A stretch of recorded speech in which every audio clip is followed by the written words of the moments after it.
Fala pessoal, tudo bem? Sejam muito bem-vindos, meus amigos, a mais um encontro aqui dos nossos vídeos no YouTube do Aprovação PGE. Prazer, pessoal, meu nome é Bruno Betti, sou professor aqui da Casa de Direito Administrativo, sou procurador do município de Belo Horizonte. Meus amigos, antes de nós iniciarmos o nosso encontro, eu quero mais uma vez colocar à disposição de você lá no meu Instagram, @BrunoBetCosta, para aquilo que você precisar de tirar dúvidas deste nosso encontro e também de qualquer outro ponto do direito administrativo. Além disso, sempre lá no meu Instagram posto dicas, atualizações, temas relevantes do direito administrativo, certamente irão te ajudar. Muito bem. Pessoal, o nosso tema deste vídeo é o terceiro setor. Nós vamos estudar de maneira muito direta os pontos mais relevantes no que se refere às entidades do terceiro setor.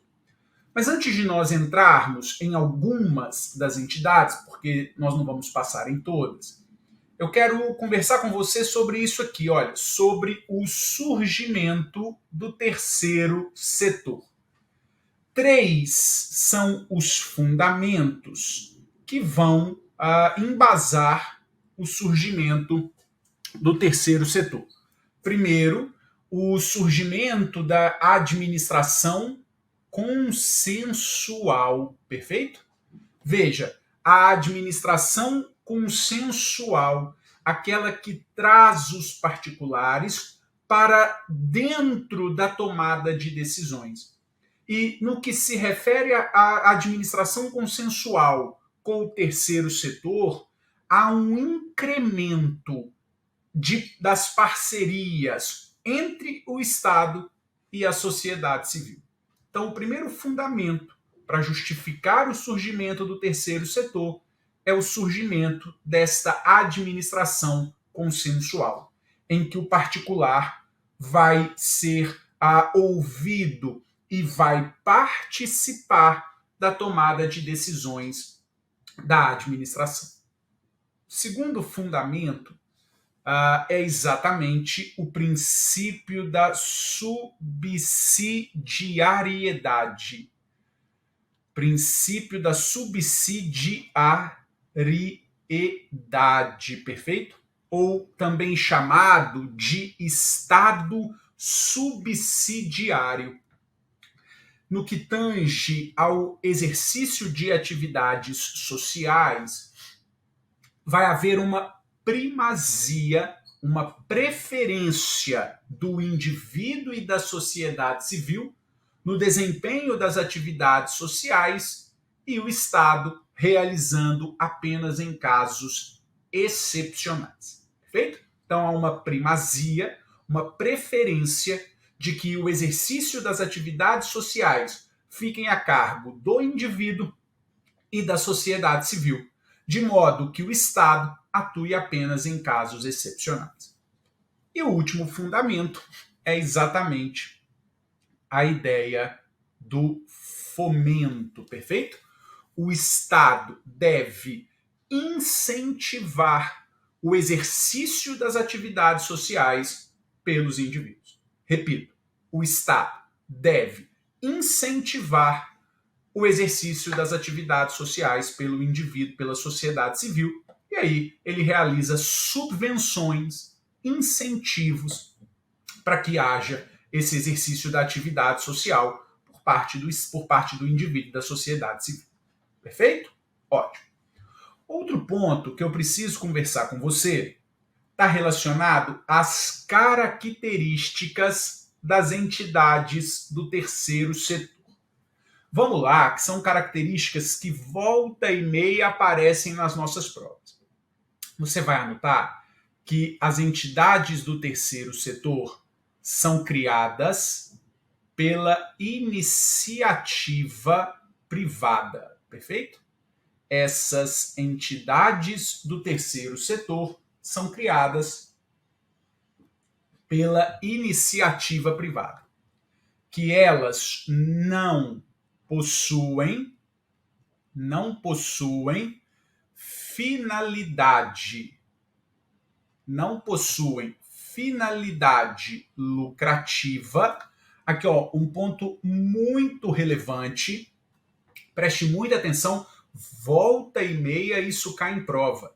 Anota que essas entidades do terceiro setor não integram a administração pública.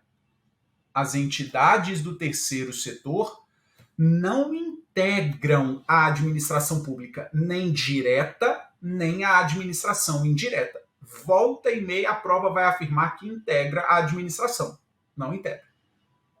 Ainda, perceba, outro ponto também relevante, tá? Exercem atividades privadas,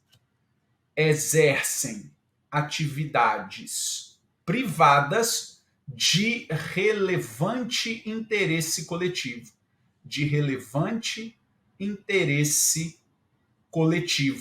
O que eu quero te dizer com isso aqui, pessoal? Que as entidades do terceiro setor não prestam serviço público. Isso é um ponto muito relevante.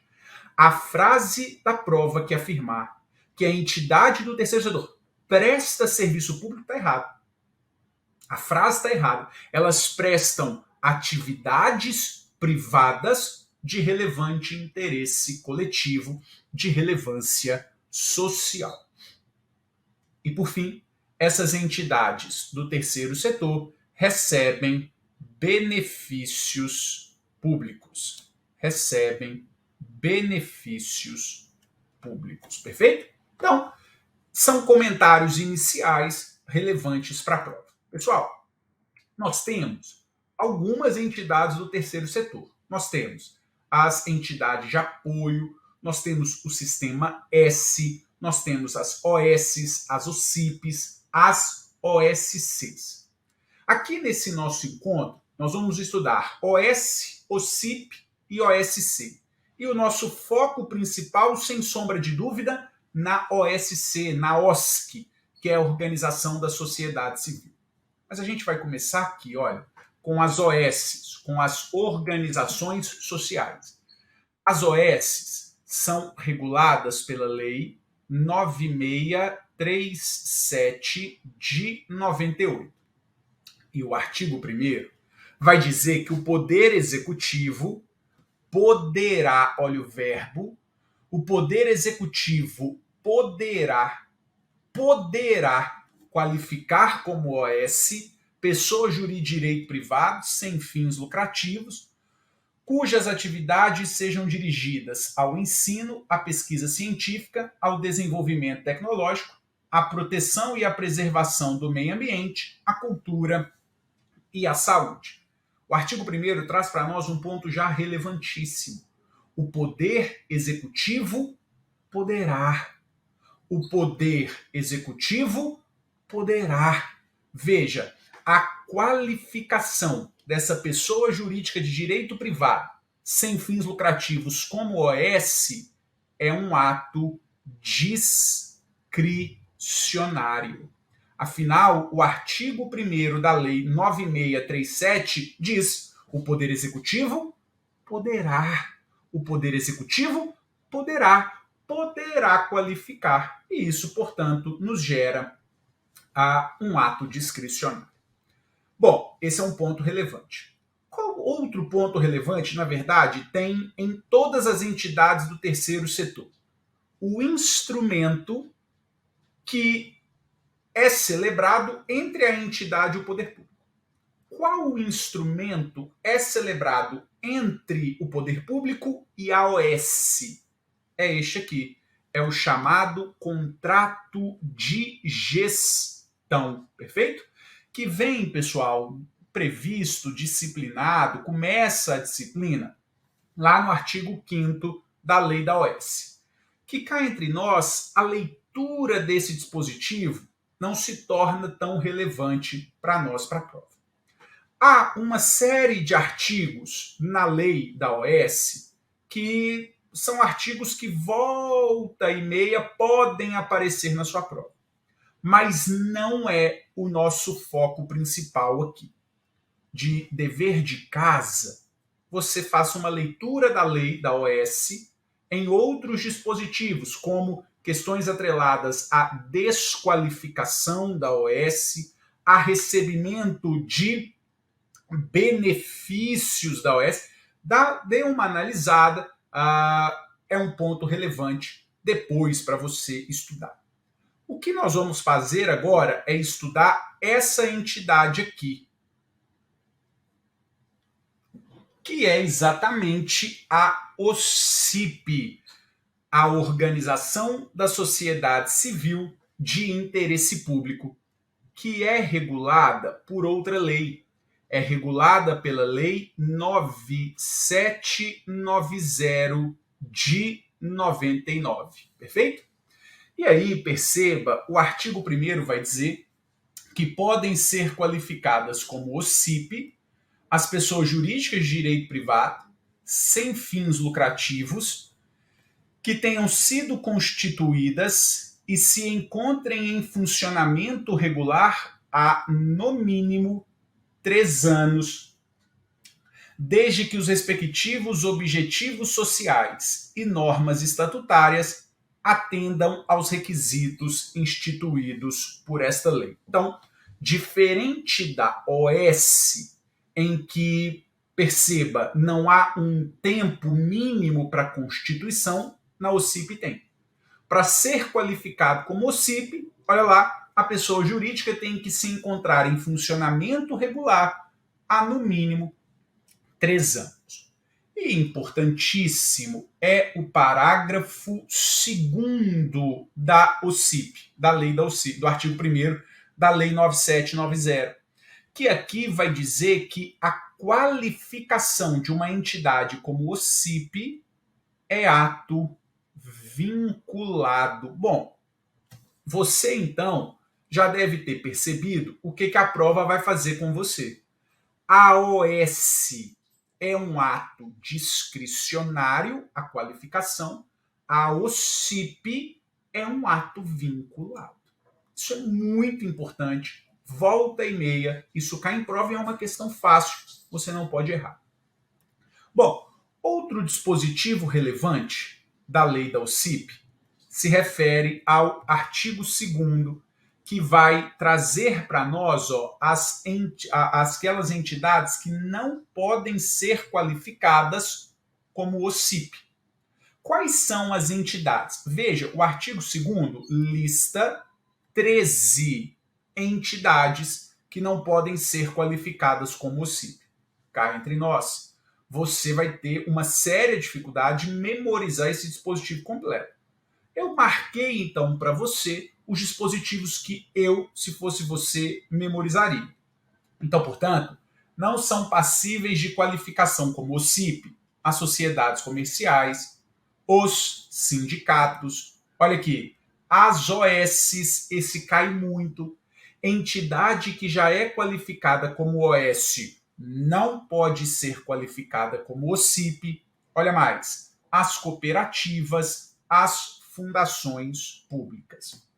Depois de para casa, você faça a leitura dos demais dispositivos. Então, olha só, até agora o que nós vimos? Que a OS, a organização social, a qualificação é um ato discricionário e que a OCIP é um ato vinculado. Uma outra coisa que eu quero, e aí eu vou ver com você aqui, perceba que a OCIP vai ser qualificada pelo Ministério da Justiça. Então, OCIP é qualificada pelo Ministério da Justiça, necessariamente qualificada pelo Ministério da Justiça. Já a OS vai ser qualificada pelo Ministério de Estado competente. O que eu quero dizer com Ministério de Estado competente? Nós vimos que a OS pode ter área na pesquisa científica, na proteção ao meio ambiente, saúde e educação. O ministério correspondente a estas atividades competente a essas atividades é quem vai qualificar a OS. A OCIP não interessa, sempre será o Ministério da Justiça. E para fecharmos a diferença, a OS, nós vimos que é ato discricionário, que quem qualifica, vimos agora, é o ministro de Estado competente, e o que ela celebra com o poder público é o contrato de gestão. A OCIP, nós vimos, a qualificação é um ato vinculado. Quem qualifica é o Ministério da Justiça. E qual o instrumento celebrado entre poder público e OCIP? É esse aqui, é o chamado termo de parceria, que vem disciplinado lá no artigo 9º da lei da OCIP. Essa é a terceira diferença. Termo de parceria é o instrumento celebrado entre poder público e OCIP. Ótimo. Pessoal, para nós finalizarmos o nosso estudo, nessa reta final, eu quero estudar com você a entidade que eu reputo a mais relevante para fins de prova, que é essa aqui, olha, a OSC, a Organização da Sociedade Civil, que é disciplinada na Lei 13.019 de 2014.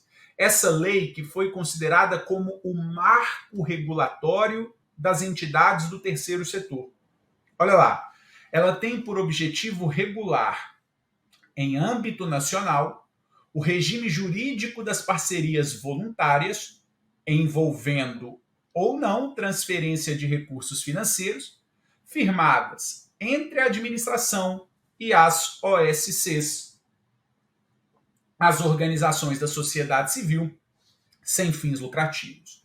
Representa essa lei um importante avanço na busca de segurança jurídica, democratização e eficiência na atuação consensual da administração brasileira. Ótimo.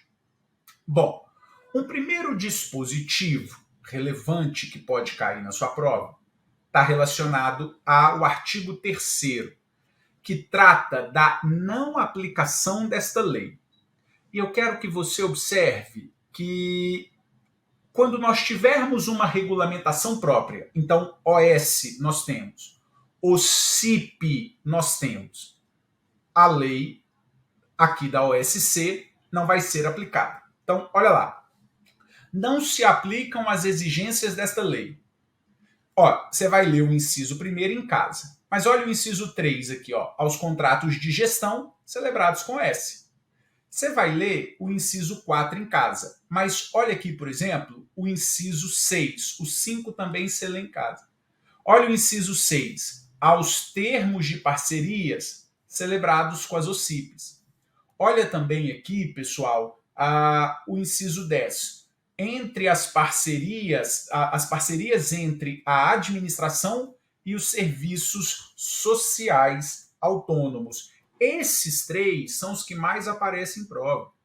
Não aplica as exigências da lei da OSC, aquelas que já têm regulamentação própria, e as entidades que nós estudamos. A OS, a OCIP, nós não estudamos, mas eu estou te dizendo, também não se aplica ao serviço social autônomo, às entidades do Sistema S.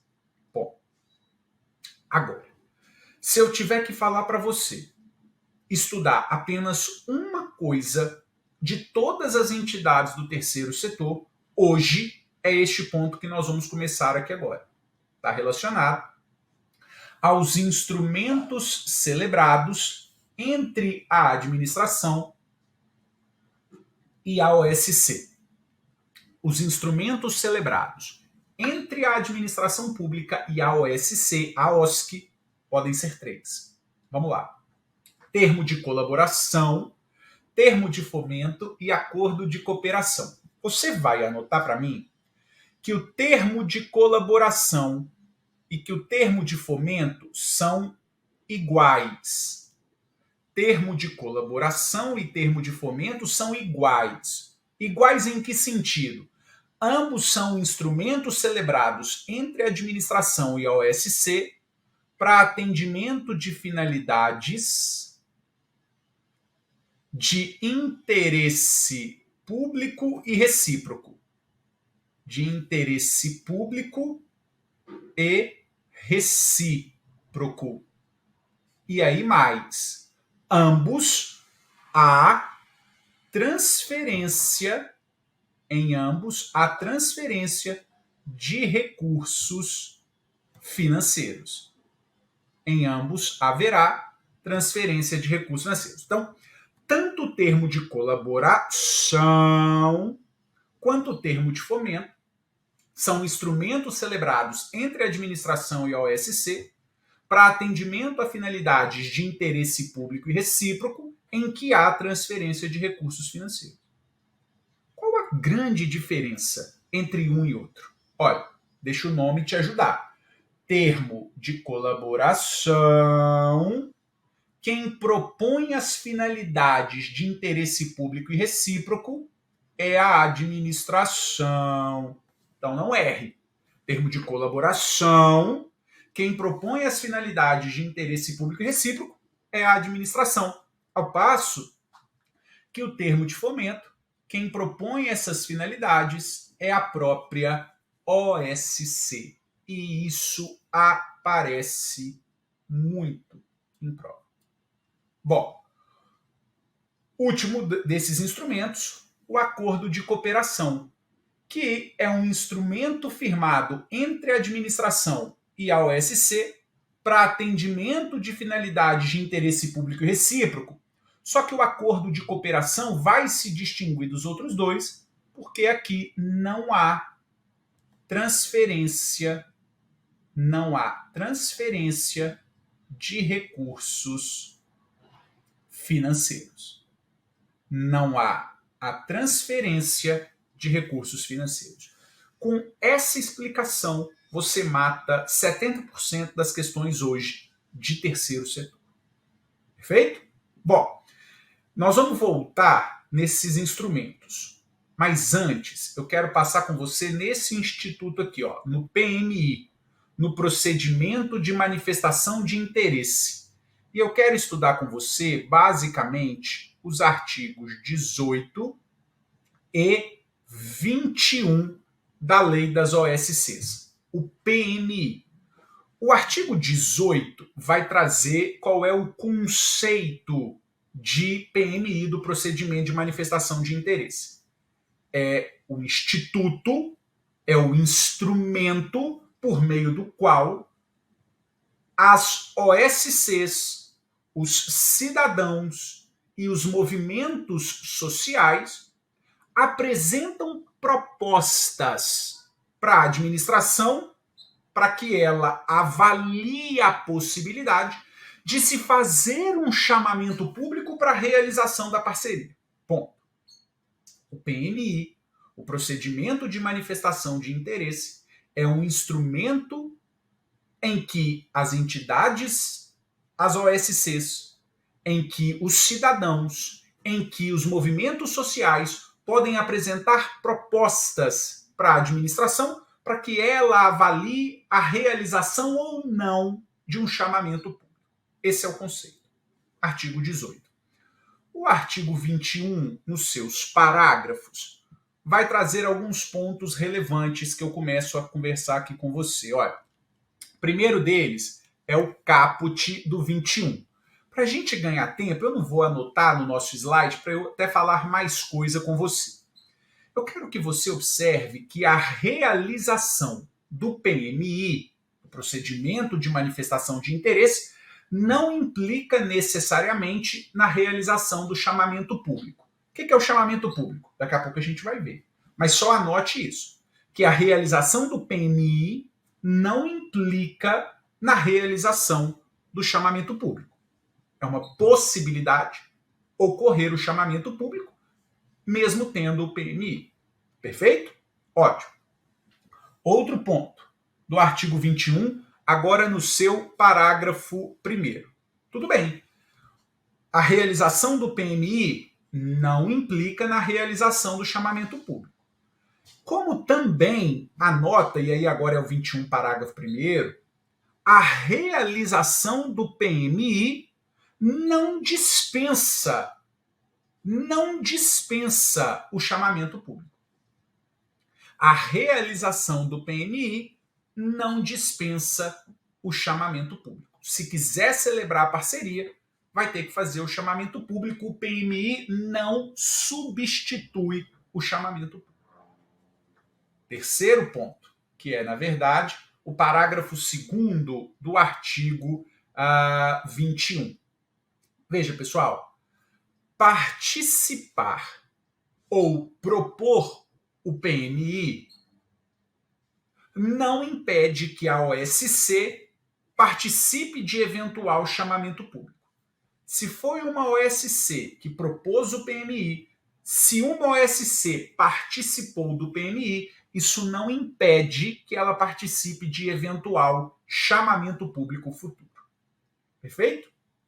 E por fim, mais um comentário, agora o parágrafo 3º, anota que é vedado condicionar a realização do chamamento público, é vedado condicionar a realização do chamamento público ou a celebração da parceria à prévia realização do PMI. É vedado condicionar a realização do chamamento público ou a celebração da parceria à prévia participação, à prévia realização do PMI. Eu posso fazer direto o chamamento público sem fazer PMI, é o que aqui está dizendo. Para fecharmos em altíssimo nível o nosso vídeo, trago para você a questão do chamamento público. Entre aspas, o chamamento público é a licitação para celebração da parceria com as OSCs. Perfeito? Vem cá. No termo de colaboração e no termo de fomento, facilite a sua memorização. O que nós vimos sobre esses dois institutos? Em que há, no termo de colaboração e no termo de fomento, transferência de recursos financeiros. Se há transferência de recursos financeiros, você vai anotar que, como regra, haverá chamamento público. Como regra, haverá chamamento público. E que exceção vai ser, então, sem chamamento público.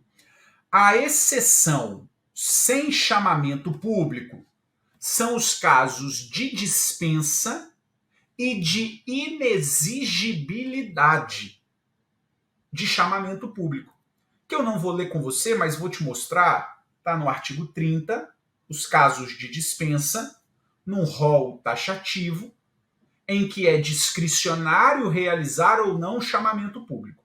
Então aqui, olha, nesses casos. Perceba o seguinte, e ainda nos casos de inexigibilidade, num rol exemplificativo, quando houver inviabilidade de competição. Então, ponto. Então, olha só, chamamento público no termo de colaboração, no termo de fomento, não há transferência de recursos financeiros? Há. Então, a regra é ter chamamento público. A exceção é sem chamamento público nos casos de dispensa e inexigibilidade de chamamento. Ponto.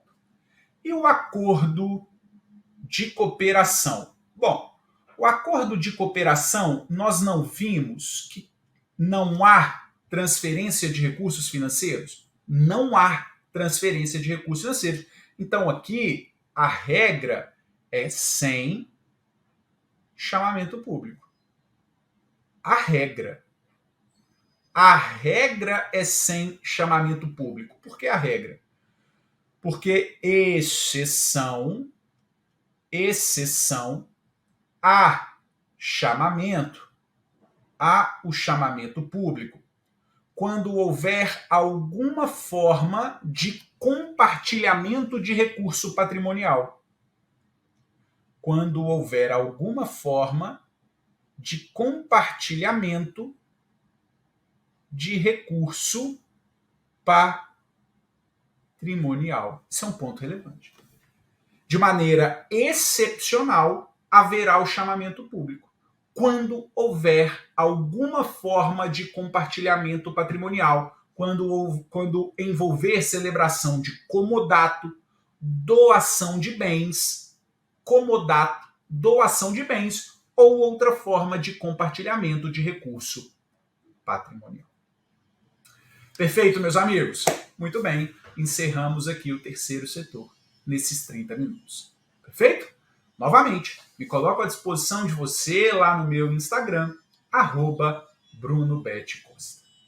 Valeu, pessoal. Um grande abraço. Fiquem com Deus. Tchau, tchau.